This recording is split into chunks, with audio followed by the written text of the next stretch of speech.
நீங்கள் ஒரு வாட்ச் கடைக்கு போகிறீங்க. ஒரு பிராண்டடான வாட்ச் வாங்குறீங்க. வீட்டுக்கு வந்து பார்த்தா, உள்ள ஒரு லோக்கல் வாட்ச் இருக்கு.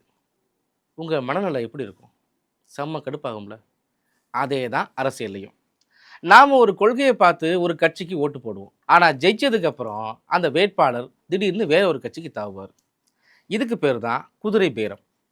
இந்த குதிரைகளுக்கு கடிவாளம் போட வந்த சட்டம் தான் கட்சி தாவல் தடை சட்டம். இந்த சட்டம் வர்றதுக்கு முன்னாடி ஒரு செம்மையான காமெடி நடந்துச்சு. 1967ல ஹரியானால கயாலால் அப்படின்னு ஒரு எம்எல்ஏ இருந்தார்.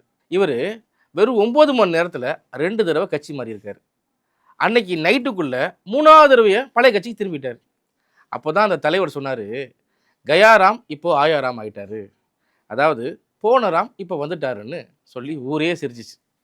இந்த ஆயாராம் கயாராம் கலாச்சாரத்தை முடிக்க தான் 1985ல் 52வது சட்ட திருத்தம் மூலமாக இந்த சட்டத்தை கொண்டு வந்தாங்க. ஒரு எம்எல்ஏ அல்லது எம்பிக்கு எப்போ ரெட் கார்டு கொடுப்பாங்கன்னு பார்த்தோம்னா, சுய துரோகம். அதாவது ஒரு கட்சியில் ஜெயிச்சுட்டு எனக்கு உங்களை பிடிக்கல, நான் அந்த பக்கம் போகிறேன்னு அவராக விலகுனா, தம்பி கிளம்பு, ஆனால் உன் பதவி இங்கே வச்சுட்டு போன்னு அந்த சட்டம் சொல்லுது. சட்டசபையில் ஒரு மசோதாவோ இல்லை ஒரு சட்டமே கொண்டு வராங்கன்னு வச்சுப்போமே, அப்போது அதுக்கு ஆதரவாக ஓட்டு போடும்போது உங்கள் கட்சி ஆமான்னு சொல்லுது. ஆனால் நீங்கள் எதிரி கட்சிக்கு ஜாடை காட்டிட்டு இல்லைன்னு ஓட்டு போட்டால் ஒரே செகண்டில் உங்கள் பதவி காலி.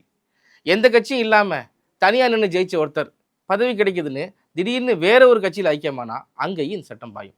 அப்போ தப்பிக்கவே முடியாதா? அங்கே தான் ஒரு ட்விஸ்ட் இருக்குது. ஒருத்தர் மட்டும் தனியாக போனால் அது தாவல். ஆனால் ஒரு கட்சியில் இருக்கிற மொத்த ஆட்களில் 3/2 பங்கு பேர், அதாவது 60 பேரில் 40 பேர் மொத்தமாக மூட்டை முடிச்சு தான் கட்டிக்கிட்டு வேறு கட்சிக்கு போனால் அது தப்பு இல்லையா? அதுக்கு பேர் கட்சி இணைப்பாம். இதுதான் பல நேரங்களில் அரசியல்வாதிகளுக்கு பெரிய எஸ்கேப் ரூட்டாகவும் இருக்குது. இப்போ சட்டத்தை விட தந்திரமாக அரசியல்வாதிகள் யோசிக்கிறாங்க. கட்சி மாறினா பதவி போயிடும்ல. அதனால் இப்போ என்ன பண்ணுறாங்கன்னா, பதவியை ராஜினாமா பண்ணுறாங்க.